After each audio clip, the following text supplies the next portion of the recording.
నటి కస్తూరికి రిలీఫ్ ఇచ్చిన చెన్నై కోర్టు. ఈ వీడియోని పూర్తిగా చూడండి. మా ఛానల్ని లైక్ చేయండి, షేర్ చేయండి, సబ్స్క్రైబ్ చేయడం మర్చిపోకండి.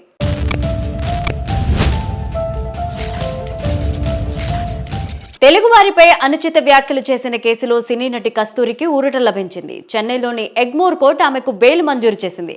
దీంతో ఆమె జైలు నుంచి విడుదల కానున్నారు. అయితే ఈ నెల 3న చెన్నైలో జరిగిన ఓ కార్యక్రమంలో తెలుగువారిపైన కస్తూరి అనుచిత వ్యాఖ్యలు చేసినట్లుగా ఆరోపణలు ఎదుర్కొంటున్నారు. ఇదే విషయంపై తమిళనాడులోని తెలుగు సంఘాలు పలు ప్రాంతాల్లో ఆమెపైన పోలీసులకు ఫిర్యాదు చేశాయి.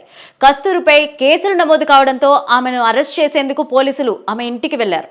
అయితే ఇంటికి తాళం వేసి కనిపించింది. ఫోన్ చేస్తే స్విచ్ ఆఫ్ వచ్చింది. ఆమె పరారీలో ఉన్నట్టు భావించిన పోలీసులు అప్పటి నుంచి గాలింపు చర్యలు చేపట్టారు. అయితే కస్తూరి ముందస్తు బెయిల్ కోసం కోర్టును ఆశ్రయించగా అక్కడ నిరాశ ఎదురైంది. ముందస్తు బెయిల్ అభ్యర్థనను కోర్టు తిరస్కరించింది. ఆ తర్వాత కస్తూరి హైదరాబాద్ లో ఉన్నారని తెలుసుకున్న చెన్నైలోని ఎగ్మోర్ పోలీసులు ఆమెను ఈ నెల 16వ తేదీన హైదరాబాద్ లో అదుపులోకి తీసుకున్నారు. హైదరాబాద్ నుంచి చెన్నైకి తీసుకెళ్లి ఎగ్మోర్ మెజిస్ట్రేట్ ఎదుట హాజరుపరిచారు.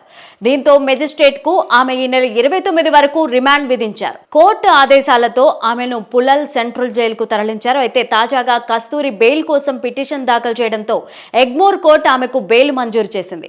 నవంబర్ 3వ తేదీన చెన్నైలో బ్రాహ్మణ సంఘాల సమ్మేళనంలో కస్తూరి మాట్లాడుతూ తమిళ రాజుల అంతఃపుర మహిళలకు సేవ చేసేందుకు వచ్చిన తెలుగువారు ఇప్పుడు తమిళ జాతికి చెందిన వారని చెప్పుకొచ్చారని అన్నారు.